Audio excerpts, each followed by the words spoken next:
आज हम झारखंड लोक सेवा आयोग प्रारंभिक परीक्षा सामान्य अध्ययन प्रश्न पत्र 2 की बात करेंगे। इसमें ए नंबर में है झारखंड का इतिहास, जिसमें क नंबर में जो पहला टॉपिक है वो मुंडा शासन व्यवस्था। तो आज जो हम मुंडा शासन व्यवस्था के बारे में विस्तार से चर्चा करेंगे। मुंडा जनजाति जो झारखंड की एक प्रमुख जनजाति है, जो तीसरी बड़ी आबादी है, इसके बारे में पूरी तरह से इसकी संस्कृति को जानेंगे। उसके बाद फिर इसके शासन व्यवस्था को अंत में पढ़ेंगे। तो मुंडा जनजाति के बारे में शुरू करने से पहले हमें सबसे पहले जानना पड़ेगा कि इनका निवास स्थान कहाँ है। मतलब झारखंड में ये कब आए, कहाँ से आए, कैसे आए, इसके बारे में जानना है। मुंडा जनजाति की भाषा और इसकी प्रजाति क्या है, इनके परिवार की इकाई कैसे होता है, संयुक्त परिवार होता है, एकल परिवार होता है, क्या है इसकी परिवार की संरचना। उसके बाद इसके गोत्र या किली के बारे में जानेंगे कि इस पर कैसे विश्वास करता है और कितने गोत्र होते हैं। फिर उसके बाद इनके खान पान और भोजन पर बात करेंगे। फिर इसके परिधान, रहन सहन की बात करेंगे। इनके विवाह संस्कार के बारे में हम जानेंगे। फिर इसके जो पर्व त्यौहार होते हैं उसके बारे में हम जानेंगे। फिर इनके जो देवता और आस्था है इनके बारे में हम जानेंगे। इनके मृत्यु के बाद जो अंत्येष्टि होता है, यानी अंतिम संस्कार जो होता है, तो इनके बारे में इसका विश्वास क्या है उस पर जानेंगे। फिर अंत में हम देखेंगे कि मुंडा शासन व्यवस्था, जिसको हम पड़हा शासन व्यवस्था भी कहते हैं। मुंडा का सामान्य अर्थ है विशिष्ट व्यक्ति। विशेष अर्थ में कहें तो इसका मतलब गांव का राजनीतिक प्रमुख होता है। मुंडा जनजाति झारखंड की तीसरी बड़ी जनजाति है। भारत सरकार की जनगणना 2011 के अनुसार झारखंड की कुल आबादी का 26.2% जनसंख्या अनुसूचित जनजातियों का है। इन जनजातियों में मुंडाओं की भागीदारी झारखंड के कुल जनजातियों में से 15% के आसपास है। अब हम झारखंड में मुंडाओं के निवास स्थान के बारे में बात करेंगे। तो लगभग 600 ईसा पूर्व में झारखंड क्षेत्र में मुंडाओं का प्रवेश हुआ। मुंडाओं के आगमन और उसके बसने को लेकर के विद्वानों में एक राय नहीं है, लेकिन ऐसा माना जाता है कि मुंडाओं ने ही प्राचीन झारखंड की असुर संस्कृति को नष्ट किया था।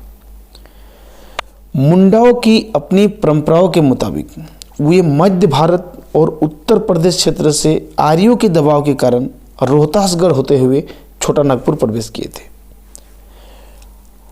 मुंडाओं का रामायण काल और महाभारत काल से भी घनिष्ठ संबंध रहा है। अवध नरेश राम के वनवास से पहले उनके राज्याभिषेक की तैयारियों में मुंडाओं ने बाधकों की भूमिका निभाई थी।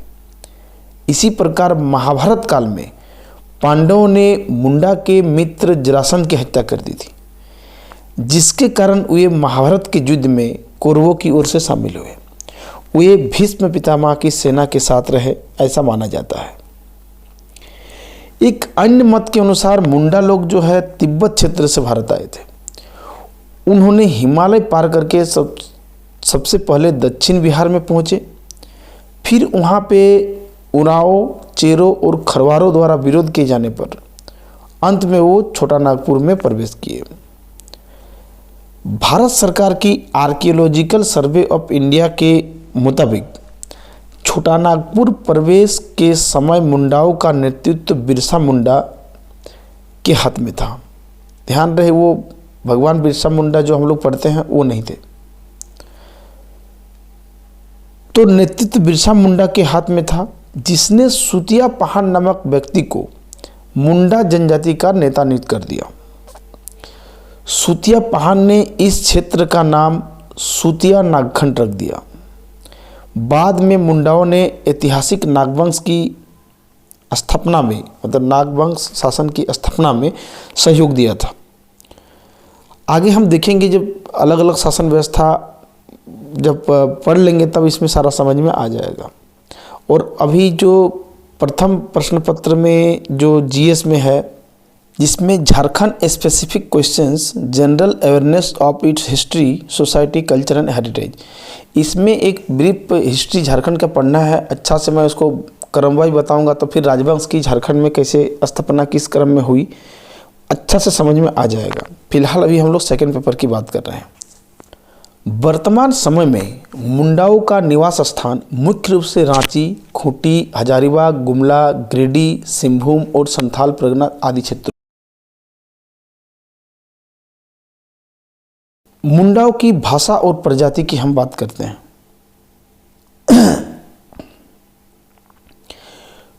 कोरोलियन समूह के मुंडा जनजाति प्रजातीय दृष्टि से प्रोटो ऑस्ट्रेलाइड श्रेणी में आता है। इसकी भाषा मुंडारी है जो ऑस्ट्रो एशियाटिक भाषा परिवार से संबंध रखती है।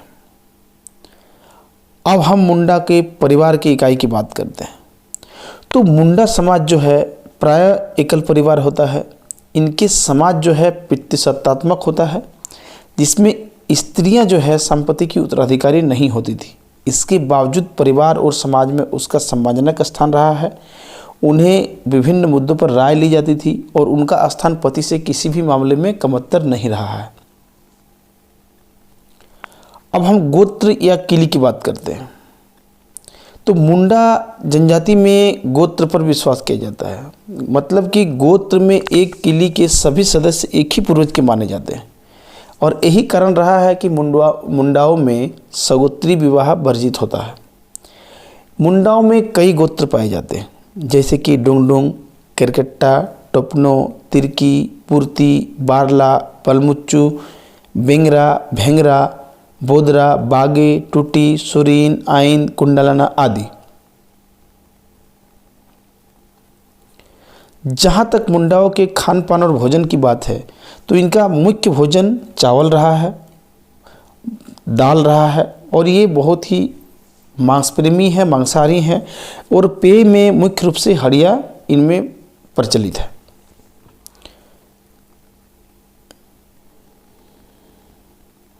मुंडाओं के परिधान और रहन सहन की जहाँ तक बात है तो पुरुषों में बटोई, करधनी, भगवा, कम्बल, धोती, कमीज, पगड़ी और अब तो पाश्चात्य ड्रेस भी प्रचलन में आ गया है। महिलाओं में मार्किन की साड़ी खास करके प्रचलित है, लहंगा लोकप्रिय है और पुरुष और महिला दोनों ही में आभूषण प्रिय हैं। अब हम विवाह की बात करते हैं।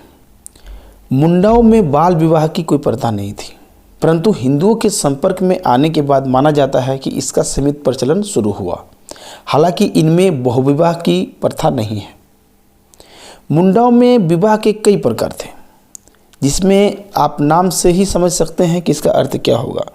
जैसे कि इसमें हरण विवाह, राजी खुशी विवाह, हट विवाह, सेवा विवाह और सगाई। सगाई के बारे में मैं पहले भी चर्चा किया था कि ये विधवा या विधुर विवाह जो होता है उसे सगाई कहते हैं। मुंडा जनजातियों में यदि कोई स्त्री या पुरुष तलाक चाहता है तो इसका फैसला पंचायत के माध्यम से होती थी। मुंडा जनजातियों में जो पर्व त्यौहार की बात है तो ये प्रकृति से जुड़े हुए पर्व त्यौहार को अच्छा खासा ढंग से मनाते हैं। तो इसमें कई प्रकार के त्यौहार हैं, जैसे कि सरहुल, कर्मा, सोहराई, माघे, फागु, बतौली, जिसको हम लोग छोटा सरहुल भी बोलते हैं, जो आषाढ़ में खेत जुताई के समय ये मनाया जाता है, रोआपुना, जुमनवा आदि। हम जब पर्व त्यौहार और जो संस्कृति अलग से पढ़ेंगे तो जितने भी झारखंड में पर्व त्यौहार मनाया जाता है तो इन सबको विस्तार से हम पढ़ेंगे।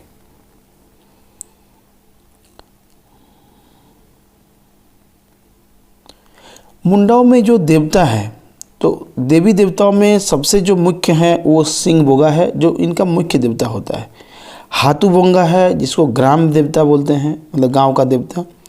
बुरु बोंगा जो होता है पहाड़ का देवता, और ओड़ा बोंगा जो है उनके कुल का देवता होता है। देसावली जो है वो गांव की सबसे बड़ी देवी होती है, और टोटेम मतलब कि ये अपने इष्ट चिन्ह की भी पूजा करते हैं।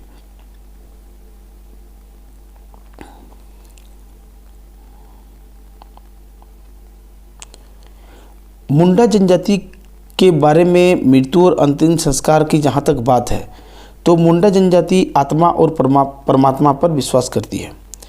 मुंडाओं में व्यक्ति की मृत्यु के उपरांत दफनाए जाने की प्रथा है, कब्र में दफनाए जाने की प्रथा है। अब हम मुंडा जनजाति की शासन व्यवस्था की बात करते हैं, जिसको हम लोग पढ़ा शासन व्यवस्था भी कहते हैं। मुंडाओं के शासन व्यवस्था को जानने से पहले हम ये जान लें कि मुंडा गांव में 3 प्रकार के स्थान जो बहुत ही प्रचलित है, या 3 प्रमुख स्थान होते हैं। इसमें सबसे पहला जो है सरना, यह मुंडाओं का मुख्य धार्मिक स्थल होता है, जहां पाहन, जो एक प्रकार से यदि आप हिंदू धर्म से तुलना करें तो ब्राह्मण या पंडित, तो पाहन जो है वो धार्मिक कृत्यों का अंजाम देता है। पाहन के जो सहायक होते हैं उसको पूजा या पनभरा कहते हैं। पाहन को लगाना मुक्त भूमि मिलती है, जिसे हम डाली कटारी भूमि कहते हैं। मुंडाओं के गांव में दूसरा प्रमुख स्थान अखाड़ा का होता है, जहां पंचायत की बैठक होती है और युवक और युवतियां जो है रात्रि में नाचती गाती हैं। ध्यान रहे कि मुंडाओं में जो गितियोड़ा होता है, जिसको जुआगिरी कहते हैं, यह उरांव की घुमकरिया की तरह विकसित नहीं है। मतलब हम देखेंगे कि उरांव की जो घुमकरिया है वो युवा और युवतियों के लिए सामाजिक, सांस्कृतिक और शैक्षिक रूप से एक शैक्षणिक केंद्र हुआ करते हैं, या ट्रेनिंग सेंटर कह सकते हैं। तो उतना जरूरी नहीं था मुंडा में गितियोड़ा, जो एक जुआगिरी होता था।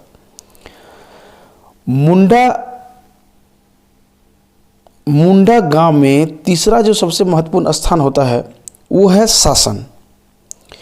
वास्तव में शासन मुख्य समाधि स्थल होता है। यहाँ शवों को दफनाया जाता है। समाधि स्थल में दफनाने के क्रम में पत्थर के सील गाड़ दिए जाते हैं या रख दिए जाते हैं, जिसे हम शासनादिरी कहते हैं। अब हम मुंडाओं के शासन व्यवस्था को हम इस प्रकार समझ सकते हैं। मुंडाओं में खूंट का मतलब है एक परिवार। जब मुंडा झारखंड में बसे तो वह अपनी कड़ी मेहनत से जंगल को साफ करके उसे कृषि योग्य बनाया। फिर उसमें वो धीरे धीरे अस्थायी रूप से बस गए। इससे वहाँ गांवों का विकास हुआ।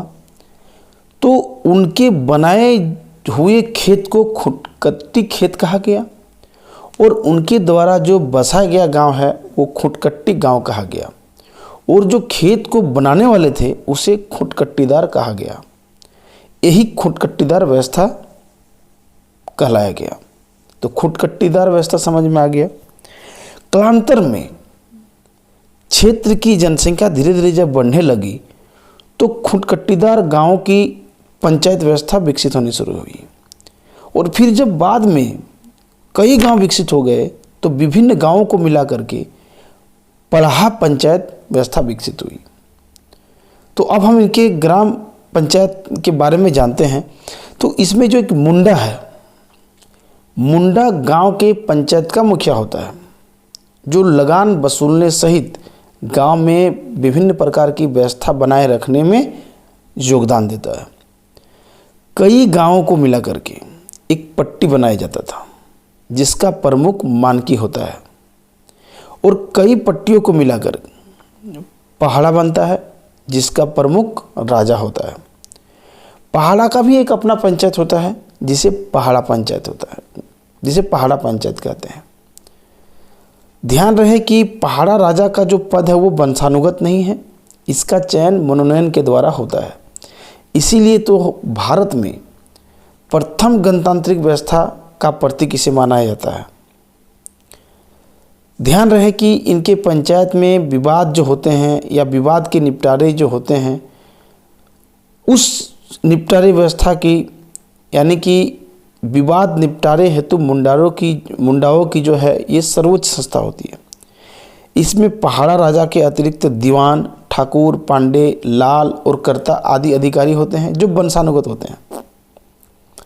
मुंडा शासन व्यवस्था में ग्राम पंचायतों में जो मुख्य मुद्दे होते हैं, जो हम पिछला वीडियो में भी बताए थे, जैसे कि आपसी झगड़े, उत्तराधिकार संपत्ति विवाद, यौन अपराध, विवाह और तलाक, डायन बिसायन, चोरी, इन सब मामलों को निपटाया जाता है। मतलब कि हत्या को छोड़कर सभी तरह के मामले पंचायतों में निपटाए जाते हैं। इसमें एक और बात है कि इसमें सुनवाई, गवाही और निर्णय प्रायः सार्वजनिक और लोकतांत्रिक होता है, जिसमें सहमति और सर्वसम्मति का ध्यान रखा जाता है। पंचायत के द्वारा जो सजा होती है, तो सजा के रूप में शारीरिक दंड, आर्थिक जुर्माना या दंड, और सबसे जो खतरनाक होता है वो सामाजिक बहिष्कार होता है। ये पंचायतों का सजा होता है। आज वर्तमान समय में आधुनिक ग्राम पंचायत के लागू होने के बावजूद यह व्यवस्था अब भी चली आ रही है। यह निश्चित रूप से कमज़ोर पड़ा है, लेकिन यह व्यवस्था आज भी बनी हुई है। वीडियो देखने के लिए बहुत बहुत धन्यवाद। अगला वीडियो में हम आएंगे नागवंशी शासन व्यवस्था। धन्यवाद।